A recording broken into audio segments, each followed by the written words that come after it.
जो solar water pump है वो 1 HP का है और 1 HP को चलाने के लिए 746 वाट चाहिए होता है। और हमें जो सोलर वाटर पंप यूज करना है वो डीसी समरसेबल पंप करना है।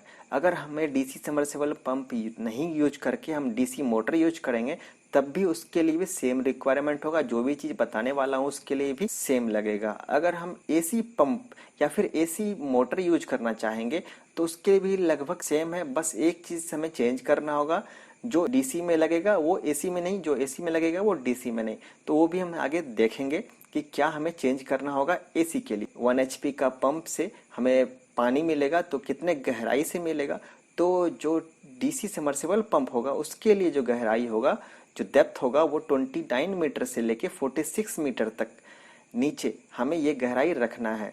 और हमें डीसी मोटर के लिए रखना है मैक्सिमम 30 मीटर। और 1 HP को चलाने के लिए जो सोलर पैनल चाहिए होगा वो 900 वाट का। बट मैं सजेस्ट करूंगा कि आप 1000 वाट यानी 1 किलोवाट सोलर पैनल लगाओ। 1 किलोवाट का सोलर पैनल लगाते हो तो 1 HP के द्वारा अच्छा खासा पानी दे पाएगा।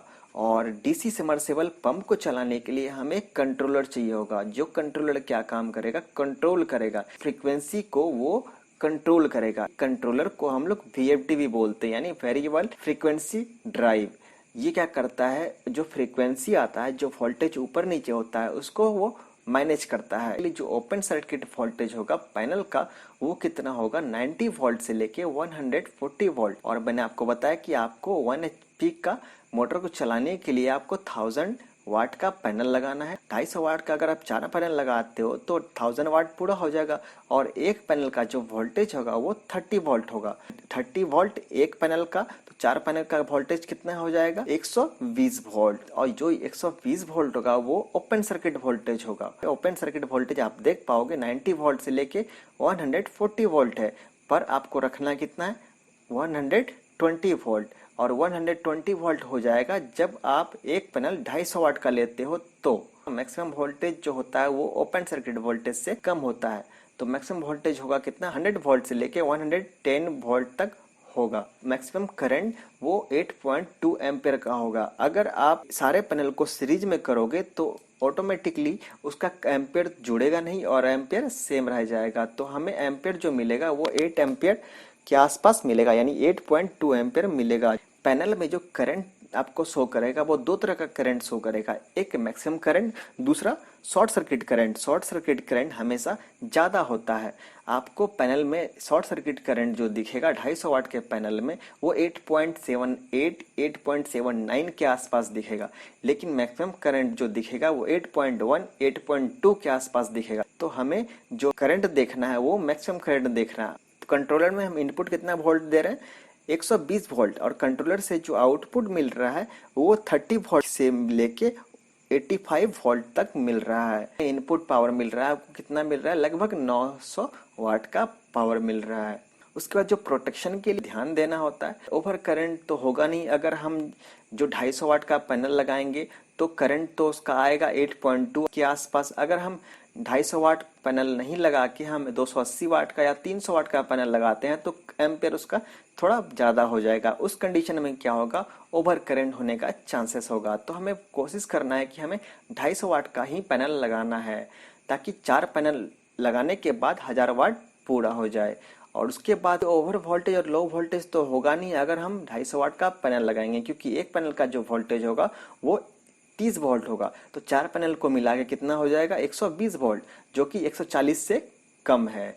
तो ये लो वोल्ट भी नहीं होगा, 90 से कम भी नहीं होगा, और हाई वोल्ट भी नहीं होगा। अगर हम कंट्रोलर नहीं लगाते तो क्या फर्क पड़ता, डायरेक्ट सोलर पैनल से पंप चलता कि नहीं, हाँ बिल्कुल चलता। लेकिन अगर सडनली बादल आ गया, अचानक से बादल आया फिर हट गया, फिर बादल आया फिर हट गया, तो इस कंडीशन में क्या होगा, बार बार जो है उस पंप पे प्रेशर पड़ेगा। प्रेशर पड़ने के बाद वो पंप खराब हो सकता है। इसलिए हमने कंट्रोल लगाया, वीएफडी लगाया, ताकि जो वेरिएशन हो रहा है, बार बार चेंजिंग हो रहा है, उसको कंट्रोल कर सके। और अगला है ड्राई रन। कई बार क्या होता है कि हम बिना पानी के भी मोटर चला देते हैं, तो उस कंडीशन में क्या होता है, मोटर खराब होने का चांसेस होता है। हालांकि समरसेबल पंप में ये कंडीशन तो होगा नहीं, क्योंकि समरसेबल पंप क्या होता है, पानी के अंदर होता है, पानी के नीचे होता है, तो इसमें चांसेस नहीं होता। पर मोटर में क्या होता है कि हम ऐसे ही इसको यूं ही चला देते हैं। तो हमें क्या करना है, मोटर जब भी हम यूज करें तो उसका जो वाल्व को खोल के, उसमें एक वाल्व दिया जाता है, उसको खोल के उसमें पानी फिल कर देना, देन उसे हमें स्टार्ट करना है ताकि वो ड्राई रन ना हो सके। उसके बाद जो अगला पॉइंट है वो ओवरफॉल्ट भी नहीं होगा जब हम इसका सब कुछ सही अमाउंट में लगाएंगे। तो उसके बाद चलते हैं, कुछ एसेसरीज है जो कि हमें सोलर वाटर पंप सिस्टम में मिलने वाला है। तो क्या क्या मिलने वाला है, स्ट्रक्चर मिलने वाला है, वायर मिलने वाला और नट बोल्ट मिलने वाला है। ये सारा कुछ जो होगा इसी सोलर वाटर पंप सिस्टम में मिलेगा। अब हम जान लेते हैं कि एक दिन में 1 HP का जो वाटर पंप है वो कितना पानी देगा। तो एक दिन में सोलर वाटर पंप जो है 6200 लीटर से लेके 38400 लीटर तक का पानी दे सकता है आपको। अब हम जान लेते हैं इसमें वारंटी कितना है। तो वारंटी पूरा जो सोलर वाटर पंप सिस्टम है इसका वारंटी 5 साल का है। मतलब इसमें अगर कुछ भी इंटरनल प्रॉब्लम आता है तो उसका वारंटी 5 साल है। सिर्फ पैनल का वारंटी जो होगा वो 25 साल होगा। 1 HP का जो पूरा कॉस्ट आएगा सभी चीज को लगा के, जितने भी मैंने आपको चीज बताया सबको लगा के, इनफैक्ट आपका लेबर कॉस्ट यानी जो लगवाने का जो खर्च है वो भी इनबिल्ड लगा के जो कॉस्ट आएगा वो 84,000